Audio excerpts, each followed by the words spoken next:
I just couldn't wait for me to leave. Black. Just couldn't wait. Yeah, so what you guys saw, they were waiting for me to leave from Pam's apartment, you know. Since I was there today, constant surveillance and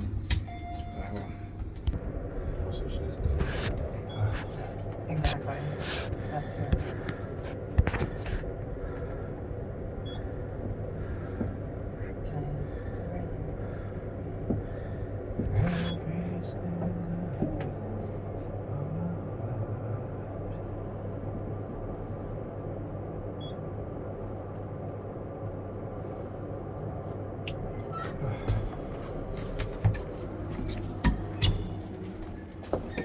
Thank you.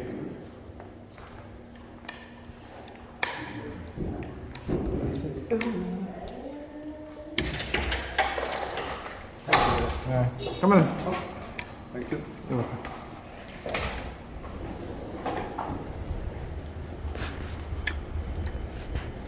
See?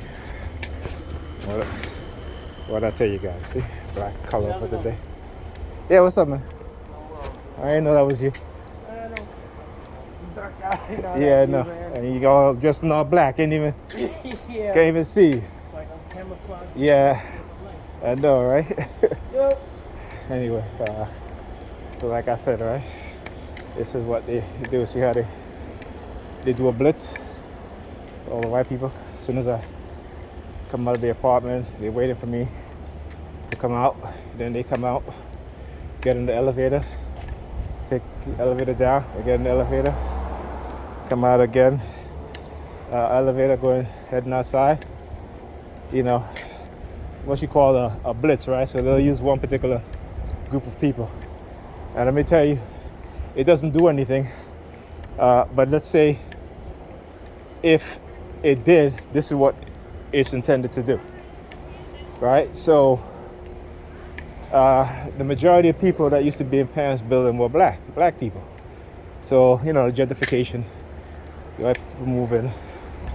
Okay, so normally, you know, when you start, like, you know, you go into a building, particularly where you live here in Crown Heights, and, you know, you're bound to see the majority of people black, right? But not anymore. Whereas you see now, you start to see the majority of people white, which is, you know, like I said, it's fine. Nothing wrong with that, you know. But I want you to understand how they use ethnic group component. I wouldn't say racial component because we're all one race, the human race. There is no white race, black race, Asian race, nothing like that. When I use those words, I don't use them in terms of race. I use them in terms of ethnicity and group identification. Okay? So that's what it's meant to do, right? And Good.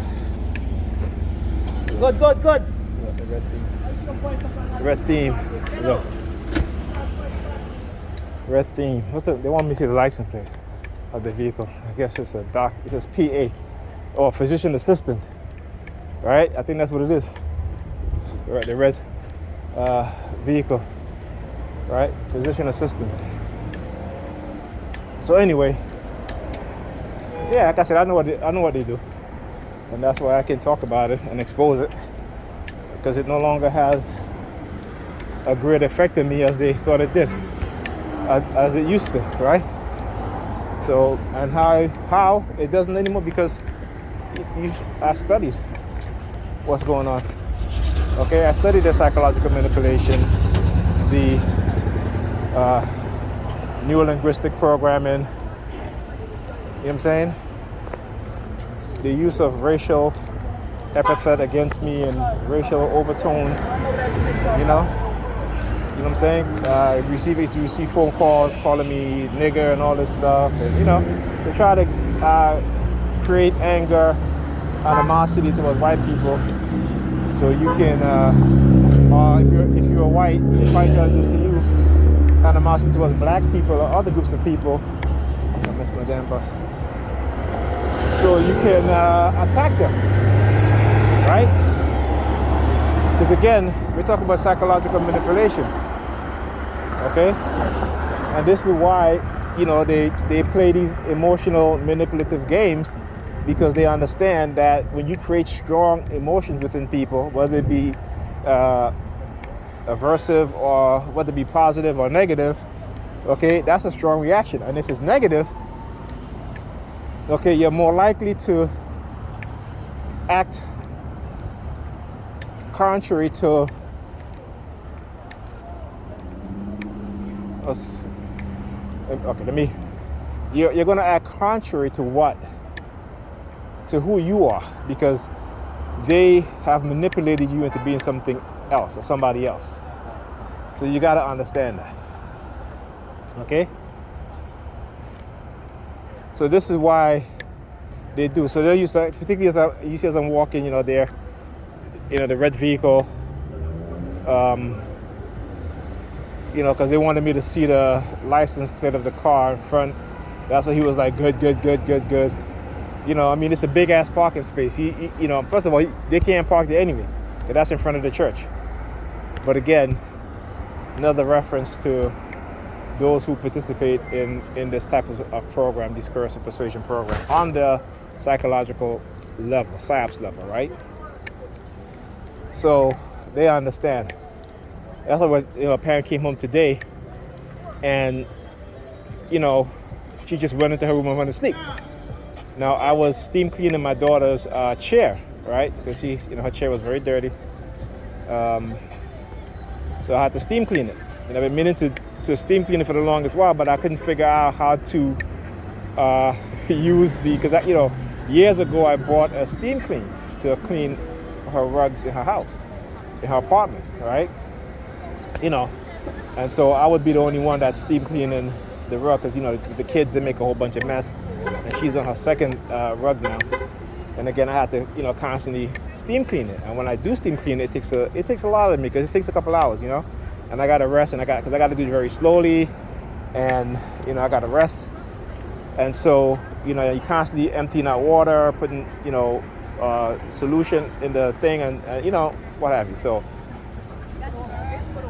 So anyway, so like I said, I was watching a video on YouTube that shows you how to use the upholstery attachment. So I finally said, because I was like, you know what, that chair is looking too disgusting. I need to clean it, really. And so I steam clean her chair. She walks in the house, Pam walks in the house, and she's like, Ethan was like, I'm hungry. She was on the phone, what have you. She says to me, can you put the pizza in the oven for the kids? Because she's tired and she just went to bed. Okay? Now, there are days when she gets like this. You know what I'm saying? And it's like, this is why they try to tell me about, send me subliminal messages. But again, it's my interpretation, but they know that I have a history with her, and I know how she is. So they know that, yeah, he's going to get the message. So whenever she does that, they also get subliminal message about her, screwing somebody at her job, what have you. And on top of that, she loves to play the game too. She loves to play the game because she'll leave these personal what do you call it, lubricants, in the little package, right? She's been leaving these personal lubricant lately all over the place, right? And again, it's supposed to make me jealous and all this stuff and blah blah blah. Okay, now I have never been an overly jealous guy. All right, now everybody gets jealous. Jealous is a part of your human nature. Okay, is what level of jealousy are you going to feel and engage in certain types of negative behavior, right, towards the other person, and even towards yourself, because you put yourself in a negative light when you overreact because of jealousy, right? So, but again, it is a narrative that they try to do. So for example, the other day when she came home and I was there, when she asked me to stay, because I was resting, I was in the bed, and she comes in, she's like, oh, you can stay, you can stay, what have you. And normally she's like lying right across from me, but this time she had her head, her upper body at the end of the bed, right, where my foot would be at. So she's at the end of the bed, not where the headboard is at, and she's doing these palm fixation drills. again, narcissistic people love to play these games, and they get a thrill off of these games, and particularly when they have accepted the white supremacist offer, right? Basically selling themselves to the highest bidder, right? Becoming bed wenches and bed misters, you know what I'm saying? For the sake of money, right? And I understand, and I told this a long time ago, since I said, I'm a TI, they're going to send people your way to target you, to set you up, just so that, you know, they can destroy a relationship. But she didn't believe me. So I don't know if they got her in some type of,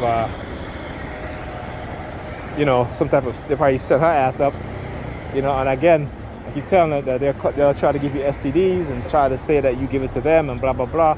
You need to be very careful, and particularly when they have people in the police force who understand, and this is the type of program that they're running, the game, to try to, cause people, right? I say people, not just black people, particularly black men, but also other groups of men, maybe, Hispanics, Asians, or what have you. But I know within the black community, from my research, that they have been engaging in psychological warfare against us for the longest, for decades. Not also psychological warfare, but biological and chemical warfare, also weaponizing us against each other, also using STDs as a weapon so that they can, create an animosity and a hostility for black men and black women towards each other. That's all part of their tactic, right? So you got to understand this, okay? Using, economics, money. Like I said, most black women, they think that they make, and it's funny because they are the lowest paid workers besides Hispanic women in America. And this is why they have opened up the floodgate in terms of employment towards them, because they get paid the less. And like I said, you would not find any statistics. Oh shit. You would not find any statistics comparing the salary of black women versus white women. But you would find statistics with black women, and they will say their counterparts, and their counterparts, who is their counterparts? Not black men, but white men. This is in all these studies. Go look it up. Go and look it up. You'll see for yourself. I'm not kidding. So, yeah, like I said, and I see their manipulation. I see how they try to manipulate me. They'll send, these honey traps my way, and I'll see them, and I just walk right past them, and then they get angry. Then there are times that they don't, because you see, they don't want me to make my own decision in terms of who I want to approach to talk to. They want to be able to be in control to do that. And if that's the case, then I'd rather just be by myself, because I'm cool. You know what I'm saying? I mean, I'm on disability anyway, so I'm not even looking to date anybody or see anybody. Just to tell you that, right? So there you go. I'm in no position. I'm a TI. On top of that, I'm on disability. Okay? And on top of that, I got 2 young kids that I help take care of. So there you go. Right? So that negates all the shit that they try to say or whatever they try to do. There you go. That's, and you see, I document this shit every day. So trust me, nobody want to walk with me on the street when I'm documenting what these perps are doing unless they're TI themselves. Okay? So there you go. All right, I'll talk to you guys in the next video.